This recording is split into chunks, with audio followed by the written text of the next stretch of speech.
orang tinggi. Assalamualaikum warahmatullahi wabarakatuh.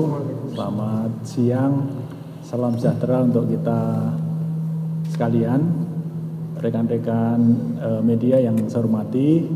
Terima kasih atas kehadirannya. Pada siang hari ini kami Panitia Seleksi Ombudsman Republik Indonesia ORI 2021 sampai dengan 2025 sampai 2031 baru saja menyelesaikan rapat setelah minggu lalu. Saya kira kami di sini diperkenalkan oleh Bapak Wamen. Saya kira teman-teman sekalian sudah well informed terkait dengan masa jabatan untuk Ombudsman Republik Indonesia tahun 2021-2026 ini akan segera berakhir nanti pada tanggal 22 Februari 2026. Oleh karena itu perlu disiapkan calon penggantinya, para komisioner, ada yang nanti akan menjadi ketua dan wakil ketua serta anggota ORI.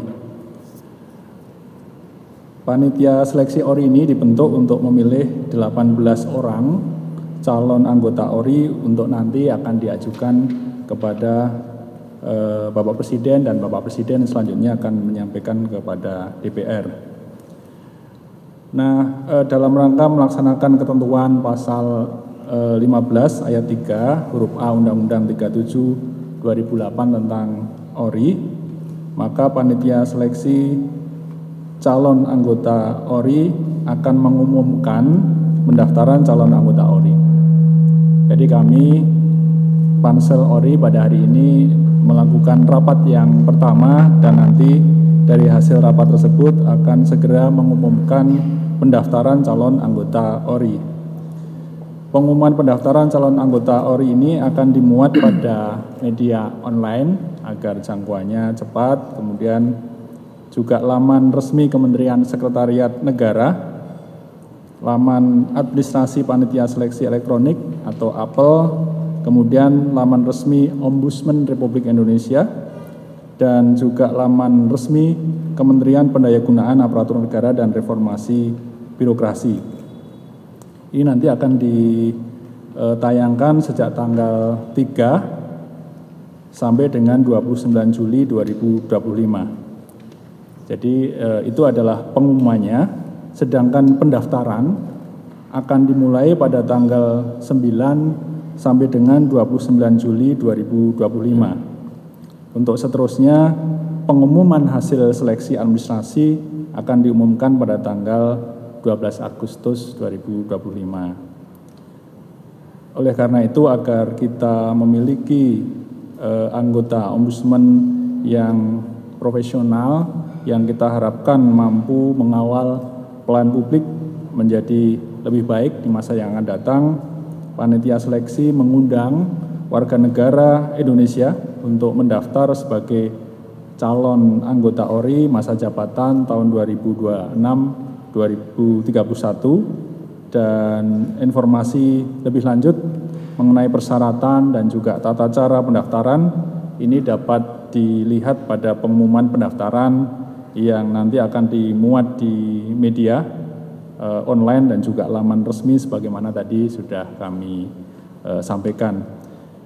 Dan tentu kami sangat memohon bantuan dari rekan-rekan media yang hadir kali ini untuk bisa menyebarluaskan informasi yang tadi kami sampaikan, sehingga tentunya kami sangat berharap akan banyak warga negara yang memenuhi syarat untuk mendaftar, untuk ikut seleksi, sehingga ekspektasi kita untuk memiliki anggota ORI yang profesional, yang kompeten, yang mampu mengawal peran ORI mewujudkan pelayanan yang excellent bisa kita wujudkan. Saya kira itu yang bisa saya sampaikan. Barangkali ada tambahan dari Pak Agil, Pak Hesta, ada tambahan? Cukup? Pak Yai? Itu yang bisa kami sampaikan rekan-rekan media. Barangkali ada 1-2 pertanyaan, saya persilahkan. Silakan.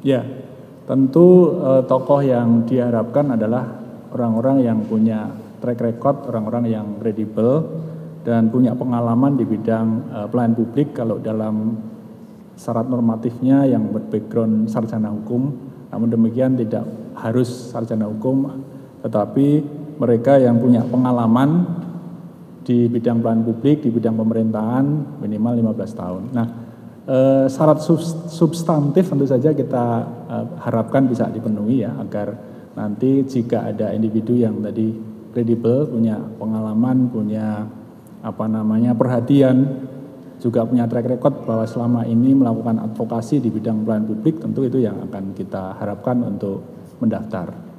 Nah, yang kedua terkait dengan apakah kita bisa melakukan jemput bola, sebagaimana di dalam agenda kami memang nanti akan ada forum sosialisasi, di mana di situ kami akan mengundang stakeholder yang terlibat di dalam urusan pelayanan publik, termasuk dari NGO, dunia pendidikan tinggi, kemudian para aktivis di bidang pelayanan publik untuk kemudian bisa terlibat di dalam sosialisasi. Harapannya di situ nanti akan muncul tokoh-tokoh yang berkenan mendaftar. Saya kira itu yang bisa saya sampaikan. Ada tambahan barangkali, Pak Yai? Nah, silakan Pak Yai. Jadi meskipun secara formal harus fakultas hukum dan punya pengalaman 15 tahun, tetapi pengalaman itu artinya bukan hanya jadi birokrat, tapi misalnya dari advokasi misalnya dari teman-teman NGO, sehingga memberi peluang kepada teman-teman yang memang praktis pernah mengalami seluk-beluk bagaimana pengawasan pelayan publik. Yang kedua, saya ingin mengimbau agar segera mempersiapkan ya bagi yang berminat, karena ini masih ada waktu, mulai pendaftarannya tanggal 9, sehingga siapa saja yang punya minat maka segera memenuhi syarat sehingga bisa cepat-cepat, karena biasanya kadang-kadang kalau submitnya terlalu belakangan sibuk sekali sehingga nggak bisa masuk gitu. Jadi himbauan agar bagi yang minat segera memenuhi syarat, mengumpulkan syarat dan segera mendaftar. Yang berikutnya adalah karena Indonesia itu sangat luas, jadi kita akan berusaha untuk mensosialisasi secara seluas mungkin, misalnya lewat Zoom dengan rektor, dengan kepala lembaga atau ketua NGO dan lain sebagainya, sehingga kita akan memperoleh calon yang sebanyak mungkin, tapi yang juga sekualitas mungkin. Mungkin itu. Terima kasih. Satu lagi, silakan. Sugati dari Radio Indonesia. Apa sih yang menjadi tantangan untuk ombudsman di masa yang akan datang yang sudah dipetakan oleh Pansel sehingga diharapkan calon-calon itu mampu menjawab tantangan yang ada? Baik ya.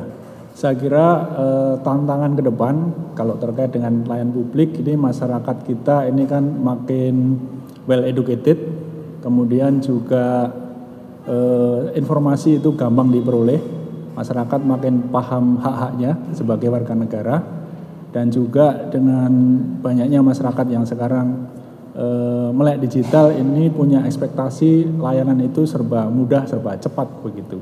Nah, ini tentu menjadi tantangan tersendiri bagi ORI yang mengawal agar pelayanan publik di Indonesia ini menjadi lebih baik lagi ke depan, sehingga tentu komisioner yang nanti terpilih diharapkan makin mendorong tadi kesadaran masyarakat tentang hak-hak pelayanan publik itu menjadi lebih ditingkatkan. Selain itu, kalau kita bicara tentang inklusi, pelayanan yang inklusif, ini juga menjadi tantangan. Kita berharap pelayanan publik di Indonesia ke depan tidak lagi ada diskriminasi baik dari aspek gender maupun kalau kita bicara tentang difabilitas, masyarakat bisa mendapatkan akses layanan publik makin baik, sehingga isu-isu tersebut kami harapkan nanti akan menjadi perhatian bagi anggota ombudsman yang terpilih di masa yang akan datang. Demikian. Ada tambahan mungkin? Cukup. Itu saya kira rekan-rekan sekalian, sekali lagi terima kasih atas kehadirannya dan mohon bantuan untuk bisa disebarluaskan informasi yang tadi sudah kami sampaikan. Terima kasih. Billahi taufiq wal hidayah. Wassalamualaikum warahmatullahi wabarakatuh. Terima kasih.